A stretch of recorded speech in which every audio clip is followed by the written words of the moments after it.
First of all, check out the Discord server if you enjoy DMC Devil May Cry or want to debate me. Check out the main channel. I plan to post a big video on Batman Arkham Knight, and my DMC Devil May Cry videos are still bangers.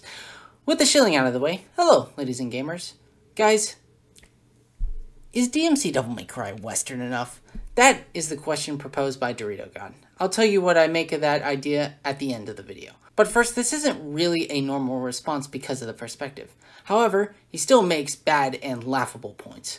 Before we jump into this, don't harass a guy, and this will be returned to at a later date. And with all the Arkham related content, I wanted to give my DMC viewers something to chew on. Let's go die.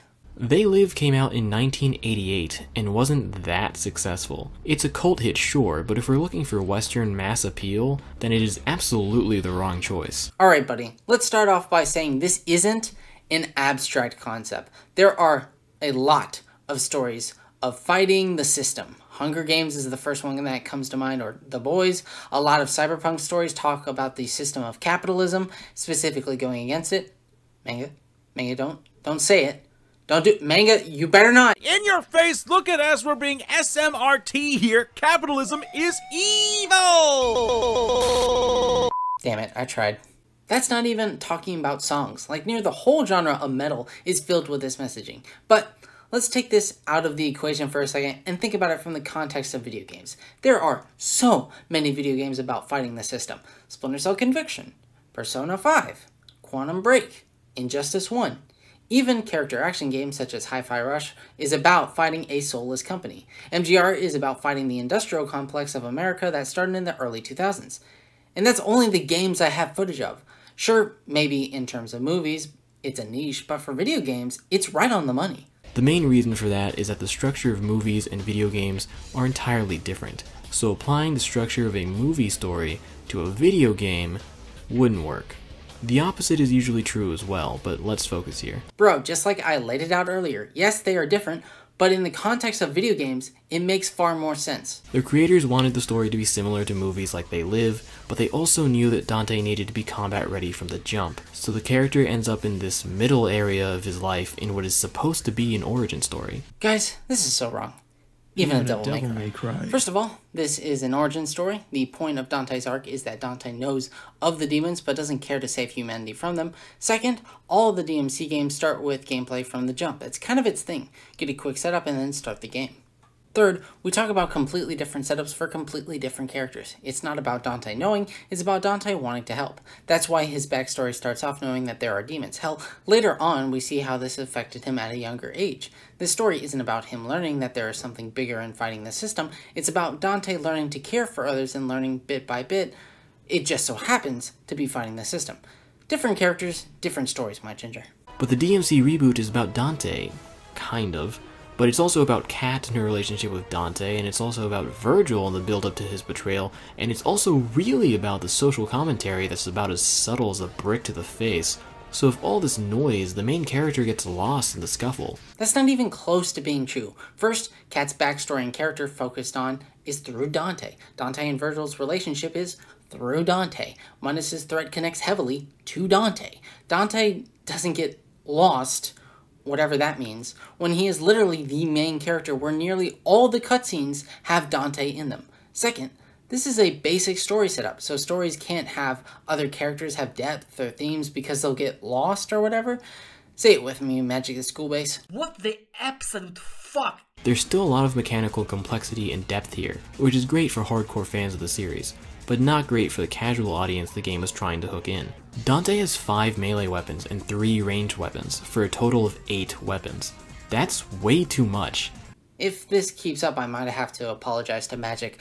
Look, this is a laughable statement. This isn't even okay, okay. Let me walk you through this. Just like he said a few minutes ago, the lock-on input mechanics are gone, meaning that every weapon has fewer moves. For example, in older DMC games, the guns had shoot, hold, and extra inputs because of the lock-on with the normal back and forward, while the reboot has shot, hold, and 1 special move.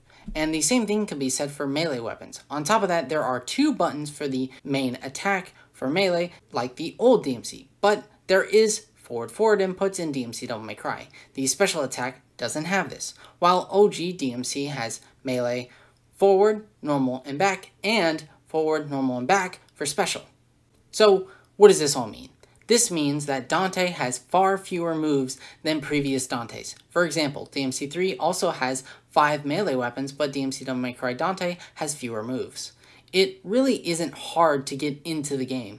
The player isn't overwhelmed. On top of this, every weapon has a categorization. For example, if the player isn't doing enough damage, the player will switch to a demon weapon. If the player needs a crowd control, the angel weapon will be switched to. So tickle me fat and say, this isn't complicated. Another thing is that Dante needed to be able to block. It really is as simple as this. People like blocking and parrying. Kratos can block in the God of War games. The Arkham games were huge at the time and are still beloved now, and there Batman had his iconic counter ability. Therefore, Dante needed to be able to block. So, Dorito God. These names keep getting worse, but nothing tops Reddit Suck Monkey Folk. Look! You have to understand the difference. Blocking in DMC always took a lot of skill to pull off. Why most people don't choose Royal Guard as their first style in DMC3. But in DMC Devil May Cry, the evade is much more forgiving. But you have to have a certain timing for the last second that gives you style points and increases your damage if you're holding the demon mode. Blocking would do nothing different for evading. I won't discuss his personality much because I think it's clear that the reboot Dante's attitude and personality were heavily changed during production due to the backlash they received after the initial reveal trailer, so it's hard to pinpoint how much of the character is what the developers wanted to do with him, and how much was stuff that was forced upon them by a very worried Capcom. Before I tear into the poor guy, it's important to look at what they did right. Okay, I'm not gonna read the whole text out loud. Wait, before we address the point, let's talk about something real quick. The wall of text is really stupid. Having to sit there and stop to read the whole thing just destroys the pacing. The only time I use this is for interacting with Editing Splinter. Yes, hi.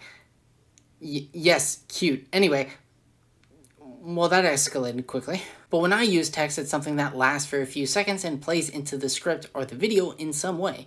But in this video, it's walls of text. If you need to make a correction, record and add it to the video. If you want to add something more than a couple words, record and add it to the video. Doing a wall of text like you did here and with Cat is just too much. The worst part about all this is that the viewer is paying attention to the text and not the person speaking. Or they aren't looking at the video at all, such as listening to it in the background, and they aren't going to see your edits. Anyway, this wall of text with Dante is about Dante being too nice compared to OG DMC Dante, which, to give him credit, that's mostly true. However, we need to think about this in the context of the arc. You said it was too quick, but honestly, I think it came off perfectly. You also need to remember there are times when Dante is away from Cat and Virgil, meaning development between them is paused or finished a smaller arc before them getting separated. And again, this Dante is about growth, and past Dantes, like DMC3, isn't as focused as much like DMC Devil May Cry. DMC Devil May Cry takes a clear path that other games don't follow. So that doesn't make it more right or wrong. The Western action hero is a huge guy. I'm not just saying that. This is a well-documented trope. Westerners, Americans mostly, like their heroes to be really big and muscular. A lot of people like to say that this isn't the case anymore, and that this only applied to the action heroes of the 1980s. But that's not true. There were still action heroes near the time of the reboot's release that demonstrate this. And now, years afterwards, we are still seeing action heroes with large, shredded physiques.